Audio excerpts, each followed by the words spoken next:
Okay, I'm giving you fair warning right now.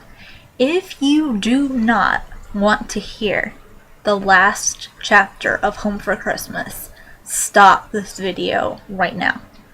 Maybe come back to it after you've read the book if you want, but it's going to have spoilers.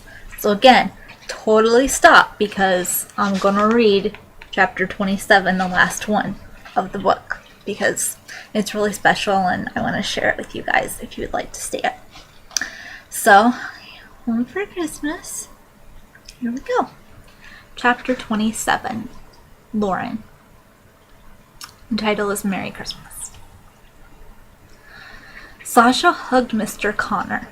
He smiled at her and her friends, and they all started talking. I can't believe he's here, I said to Drew.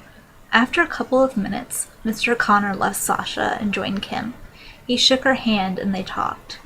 I couldn't hear them over the crackle of the fire and the chatter of everyone else. This is so crazy, Drew said. Mr. Connor is part of Cannerwood, and guess that I kind of thought he never left campus. I giggled. I know, me too. I stayed next to Drew, chatting with him and enjoying the warm fire on my face.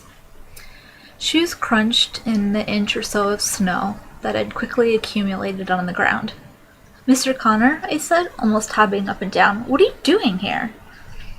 I didn't know what to do. Having Mr. Connor at Briar Creek was crazy. It must have been even more of a treat for Sasha. Briar Creek had been her old stomping grounds longer than it had been mine. Mr. Connor smiled as my friends and I gathered in front of him. I thought it was only right that I pay a visit to this evening's festivities, Mr. Connor said, a mug of hot chocolate in one hand. After all, almost all of my 7th grade and 8th grade riders are here. He nodded to Taylor and their friends. That made Tay smile. Admit it, Chloe said, grinning. You came because we're your favorites. Chloe, I hissed. She would never say that at Cannerwood. I think she'd had one too many marshmallows already. Mr. Connor fought back a smile, I could tell. He tilted his head and looked at Chloe. I came, Chloe, because I wanted to support my riders after the tremendous work they've done at Safe Haven. I received a phone call raving about the work done by the students of Cannerwood. I'm truly impressed and proud of each of you. I bit my bottom lip. Mr. Connor wasn't one to dole out compliments. When he gave us one, it was something to savor.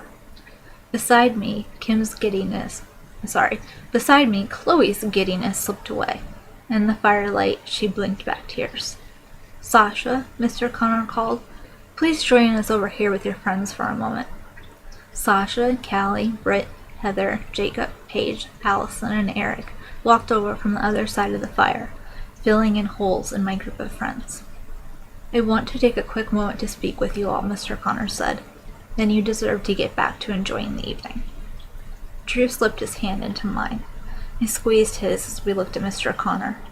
Our riding instructor had come here to talk to us. There was something less intimidating about him.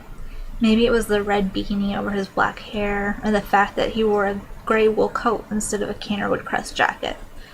Or maybe it was because Mr. Connor had come to us.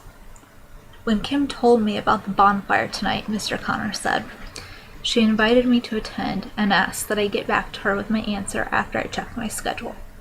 Mr. Connor's eyes roamed over each of us. I didn't need to call Kim back. I gave her my answer immediately. At Cannerwood, you young students, those of you who ride and those of you who don't, are put under tremendous pressure, both academically and whatever sport or extracurricular activity you're part of. I caught Taylor's eye and smiled at him. He did the same back. Snowflakes continued to fall around us. The bonfire was the only source of light aside from the glow coming from the stable. It felt as though I was in a snow globe. Attending and excelling at Cannerwood is not an easy task, Mr. Connor continued. Each of you had every right to rest, sleep in, go out with friends, whatever you chose, during the holiday break. Instead, you decided to take your time and help horses in need. A tear dripped from my cheek, and Chloe wiped her nose. Mr. Connor shook his head. I don't think any of you realize how far the volunteering you've done will go. You changed the lives not only of horses, but also of the people who took them home. You boosted the spirits of other volunteers, and I know, without having been present, that you lifted each other up. I looked over and my gaze stopped on Sasha. She was already looking at me. I gave a single nod, and she did the same back. Mr. Connor raised his white mug with candy canes in the air. I toast each of you tonight. I am proud to be the instructor of most of you, and a faculty member to those who don't ride. I am beyond touched by your combined efforts this Christmas. He smiled.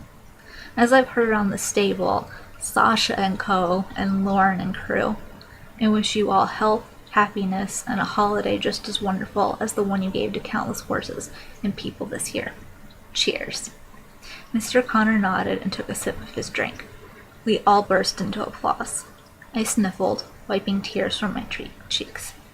Here, Callie, smiling through her own tears, handed me a tissue. Thanks, I said. I squeezed Drew's hand. I'll be right back.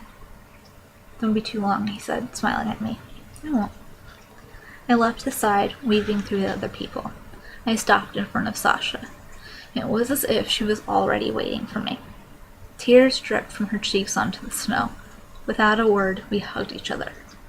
As I held on to the older girl, I thought about everything I'd gone through since I'd first heard her name. Before Briar Creek and Sasha Silver, I was a girl who was on her way out of Horse World. Sasha gave me a dream to chase. Now I was at Canterwood, with the best friends I could ask for, a kind, sweet boyfriend, and a horse I loved more than anything. Sasha and I let go after a final squeeze. Thank you, I said, still teary. For what? Sasha asked, snowflakes on her long eyelashes. For inspiring me when you didn't even know you were.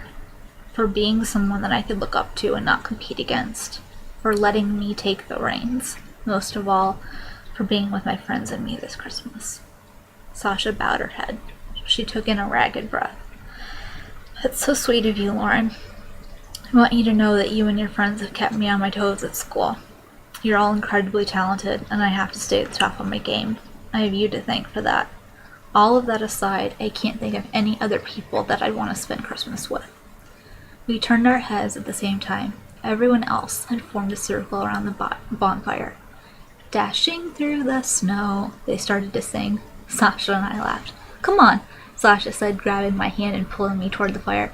I want to show you my singing skills that make dogs howl. I giggled, letting her lead me to the group. In a one-horse open sleigh, we both sang. I looked around at everyone as we sang. This was the most perfect Christmas ever. I couldn't think of one single present that I wanted. Everything that I needed was right here. Joy Noel. And that's the final chapter.